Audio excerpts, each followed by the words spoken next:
Tu crois que tout est terminé. Tu crois que le silence qu'elle t'impose est la preuve que tu ne comptes plus. Tu regardes son absence comme un verdict, comme une condamnation silencieuse qui dit « tu n'étais pas assez ». Et pire encore, elle t'a remplacé. Quelqu'un d'autre occupe désormais l'espace que tu pensais unique. Quelqu'un d'autre reçoit son attention, ses messages, ses sourires. Et dans ta tête, une seule question tourne en boucle. Pourquoi lui et pas moi? Mais ce que tu ressens en ce moment n'est pas seulement de la tristesse. C'est une lutte intérieure, une bataille entre ton attachement et ta dignité, entre ton désir de la récupérer et la peur de ne jamais être suffisant. Le stoïcisme nous enseigne quelque chose de brutal, mais profondément libérateur. Ce n'est pas ce qui t'arrive qui te détruit, c'est la manière dont tu l'interprètes. Marc Aurèle écrivait, en substance, que si quelque chose t'atteint, ce n'est pas l'événement lui-même, mais le jugement que tu poses dessus. Autrement dit, ce n'est pas le fait qu'elle t'ait remplacé qui te brise, c'est l'histoire que tu te racontes à propos de ça. Tu te dis que tu as perdu, tu te dis que tu as été effacé, tu te dis que quelqu'un d'autre est devenu meilleur que toi. Mais la vérité est bien différente. Tu n'as pas été remplacé, tu as été comparé. Et dans cette comparaison, elle a fait un choix qui lui appartient, un choix qui ne définit pas ta valeur, mais simplement ses préférences du moment. Épictète insistait sur une idée simple. Certaines choses dépendent de nous et d'autres non. Tu ne contrôles pas ses sentiments, tu ne contrôles pas ses décisions, tu ne contrôles pas ce qu'elle voit chez un autre homme. Mais tu contrôles une chose essentielle, la manière dont tu te tiens face à ça. Et c'est précisément là que tout se joue. Parce que la réaction que tu vas avoir maintenant va déterminer deux choses. La première, c'est la manière dont elle te percevra dans le futur. Mais plus important encore, c'est la personne que tu vas devenir après cette épreuve. La plupart des hommes, dans cette situation, tombent dans le piège. Ils courent après, ils envoient des messages, ils essaient de comprendre, de négocier, de se justifier. Ils deviennent insistants, émotionnels, parfois même désespérés. Et sans s'en rendre compte, ils confirment exactement ce qu'elles ressentaient déjà, qu'ils ne sont plus au centre de leur propre vie. Sénèque disait que celui qui dépend des autres pour sa paix intérieure devient esclave. Et c'est exactement ce qui se passe ici. Si ton bonheur dépend encore de son regard, alors tu lui as déjà donné tout ton pouvoir. Mais imagine un instant un autre scénario. Imagine que tu ne réagisses pas comme elle s'y attend. Imagine que tu ne cherches pas à la convaincre, que tu ne cherches pas à rivaliser avec l'autre homme, que tu ne cherches même pas à comprendre. Imagine que tu acceptes, pas par faiblesse, mais par maîtrise. Parce que la vraie force, ce n'est pas de retenir quelqu'un qui part, c'est d'être capable de rester entier quand il s'en va. C'est là que le stoïcisme devient une arme silencieuse. Tu ne luttes plus contre la réalité. Tu l'acceptes telle qu'elle est, sans la juger, sans la dramatiser.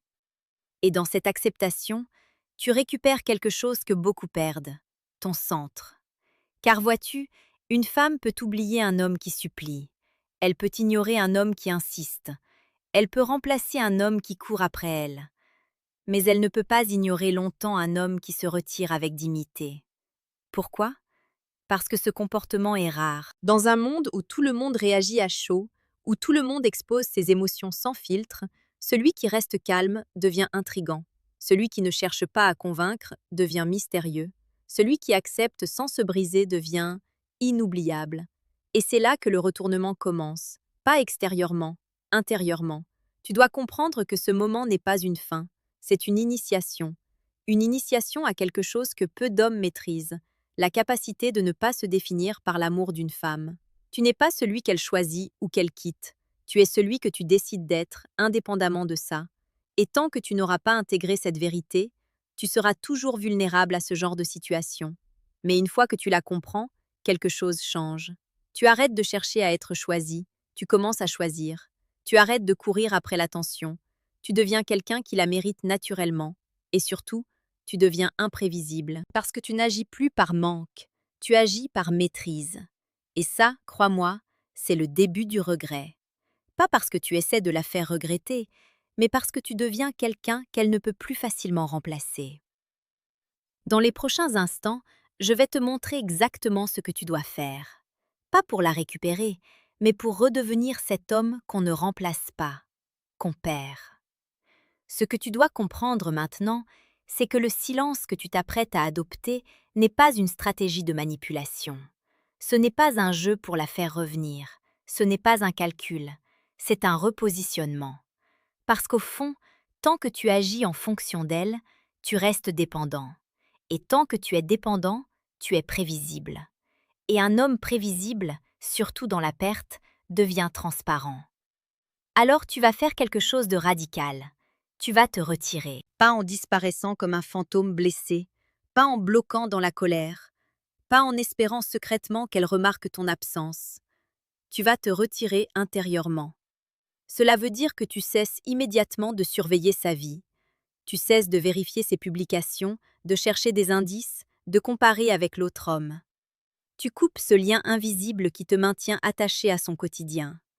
Parce que chaque fois que tu regardes, tu renforces ton attachement. Et chaque fois que tu renforces ton attachement, tu affaiblis ta position. Épictète disait que ce qui trouble les hommes, ce ne sont pas les choses, mais l'opinion qu'ils en ont. Si tu regardes ces photos avec un autre, ce n'est pas l'image qui te détruit, c'est ce que tu te racontes. Elle est plus heureuse sans moi. Je ne compte plus, il est mieux que moi. Mais ces pensées ne sont pas des vérités, ce sont des interprétations. Et tu dois apprendre à ne plus leur obéir. Le stoïcien ne cherche pas à contrôler le monde, il apprend à contrôler ce qu'il laisse entrer dans son esprit. Alors tu vas reprendre le contrôle. Tu vas créer une distance mentale. Tu vas accepter que ce chapitre est clos, même si une partie de toi espère encore. Et paradoxalement, c'est cette acceptation qui crée l'espace du retour. Pas parce que tu la forces, mais parce que tu redeviens libre. Et un homme libre change complètement d'énergie. Il ne cherche plus à impressionner, il ne cherche plus à plaire, il ne cherche plus à convaincre. Il devient. Et ce changement est visible, même à distance.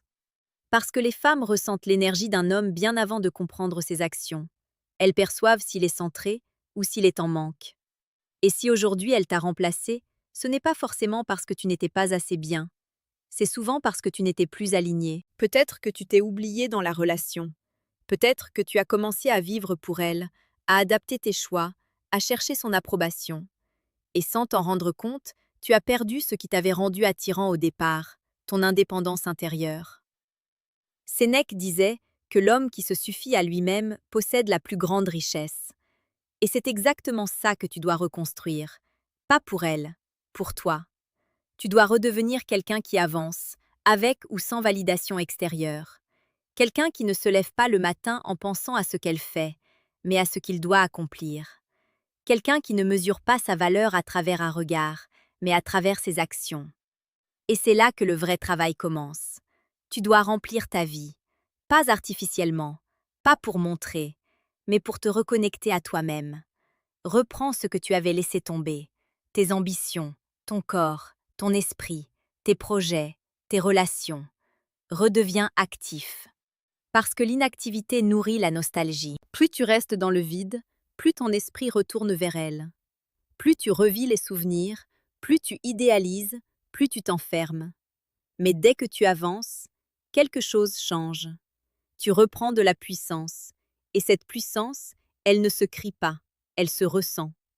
Un homme qui avance sans regarder en arrière devient difficile à atteindre, mais incroyablement attirant.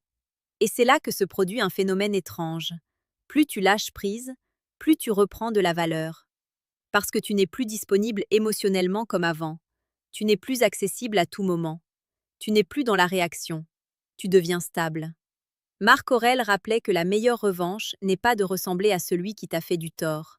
Autrement dit, tu ne dois pas devenir amer, froid ou vengeur. Tu dois devenir meilleur, plus solide, plus calme, plus lucide. Et cette évolution, elle ne passe pas par des paroles. Elle passe par une transformation silencieuse. Parce que la vérité, c'est que tu n'as rien à prouver. Si elle doit regretter, ce ne sera pas parce que tu lui expliques ta valeur. Ce sera parce qu'elle la constate. Et pour qu'elle la constate, tu dois cesser de la lui montrer. C'est un paradoxe puissant. Moins tu cherches à être vu, plus tu deviens remarquable. Moins tu cherches à être compris, plus tu deviens intrigant. Moins tu cherches à être choisi, plus tu deviens désirable. Mais attention, cette phase est délicate, parce que ton ego va essayer de te piéger. Il va te pousser à publier des choses pour attirer son attention, à montrer que tu vas bien, à envoyer des signaux indirects. Et tout cela va détruire ton travail. Parce que dès que tu cherches à être vu, tu redeviens dépendant. Le stoïcien agit sans chercher l'approbation. Il avance sans spectateur. Et c'est précisément cette authenticité qui crée l'impact le plus fort. À un moment donné, elle va ressentir ce changement. Peut-être qu'elle ne saura pas l'expliquer, peut-être qu'elle ne dira rien, mais elle va le percevoir, parce que tu ne seras plus le même. Et c'est là que le doute commence à naître chez elle. Pas immédiatement, pas de manière spectaculaire, mais subtilement. Elle va commencer à se demander ce que tu deviens. Pourquoi tu n'as pas réagi comme les autres? Pourquoi tu n'as pas cherché à revenir? Et ce questionnement est la première fissure. Mais pour que cette fissure existe, tu dois tenir. Tu dois résister à l'envie de revenir trop tôt, à l'envie de lui parler, à l'envie de vérifier si elle pense encore à toi. Parce que chaque fois que tu cèdes, tu annules ton évolution et tu redeviens celui qu'elle a quitté. Alors reste silencieux. Pas par stratégie, par transformation.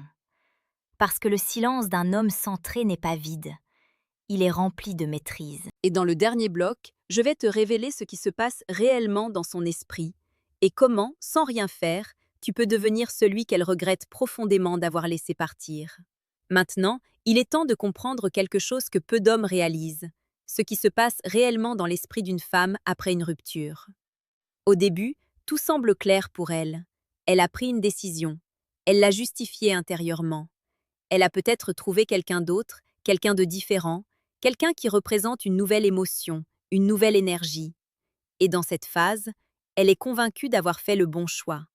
C'est ce qu'on appelle une certitude émotionnelle. Mais cette certitude ne dure pas, parce que les émotions qui l'ont poussée à partir sont souvent liées à un contexte précis. Une lassitude, une perte d'intensité, un désalignement, et parfois simplement une envie de nouveauté. Et la nouveauté est puissante, mais temporaire. Sénèque expliquait que l'esprit humain s'habitue rapidement à ce qu'il possède. Ce qui est nouveau devient normal. Ce qui était excitant devient quotidien. Et c'est exactement ce qui se produit. L'homme nouveau devient progressivement un homme comme un autre. Ses qualités deviennent prévisibles, ses défauts apparaissent, la magie diminue. Et c'est là que ton absence commence à prendre de la place. Pas parce que tu fais quelque chose, mais parce que tu ne fais plus rien. Parce que contrairement à beaucoup, tu n'as pas cherché à rester présent. Tu n'as pas essayé de maintenir un lien. Tu n'as pas essayé de rester dans son champ. Et cette absence crée un contraste. Elle se souvient de toi, mais sans bruit, sans pression, sans images négatives récentes. Tu deviens une énigme. Elle ne sait pas ce que tu ressens. Elle ne sait pas ce que tu fais. Elle ne sait pas si tu penses encore à elle. Et ce manque d'information crée de l'espace pour l'imagination. Marc Aurèle rappelait que notre esprit comble toujours les vides, et souvent, il les comble en amplifiant. Elle commence à repenser à certains moments, pas tous, seulement les meilleurs. Elle se souvient de ton calme, de ta présence, de certaines choses qu'elle ne retrouve pas ailleurs. Et surtout, elle commence à comparer, pas consciemment, mais naturellement. Et c'est là que le regret naît, pas parce que tu lui manques totalement, mais parce qu'elle réalise que ce qu'elle a perdu avait une valeur qu'elle n'avait pas pleinement mesurée. Mais attention, ce processus ne fonctionne que si tu es resté digne. Si tu as supplié, insisté, montré de la dépendance, alors son dernier souvenir de toi sera teinté de faiblesse, et ce souvenir va bloquer le respect. Mais si ton dernier message a été ton silence, alors son dernier souvenir sera ouvert. Et un souvenir ouvert évolue avec le temps. C'est pour ça que tu ne dois rien précipiter. Tu dois laisser le temps faire son travail. Pas en attendant, mais en avançant. Parce que pendant qu'elle vit son expérience, toi, tu deviens quelqu'un de plus solide. Et c'est là que tout converge. Un jour, peut-être, elle reviendra. Pas forcément de manière directe, peut-être un message simple, peut-être une réaction, peut-être une excuse anodine pour reprendre contact. Et à ce moment-là, la tentation sera forte. Tu voudras répondre vite, montrer que tu es toujours là, recréer le lien immédiatement. Mais c'est là que la plupart échouent, parce qu'ils reviennent avec leur ancien état d'esprit, alors que tout le travail que tu as fait était justement pour ne plus être cet homme-là. Si elle revient, tu ne dois pas l'accueillir comme une victoire. Tu dois l'accueillir comme une possibilité que tu es libre d'accepter ou non. Parce que désormais, tu n'as plus besoin d'elle pour te sentir complet.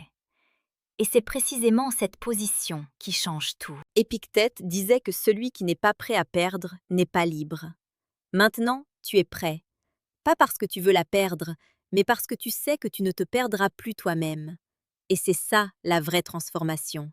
Ce n'est pas de la faire regretter, c'est de devenir un homme qui n'a plus besoin de provoquer le regret pour exister.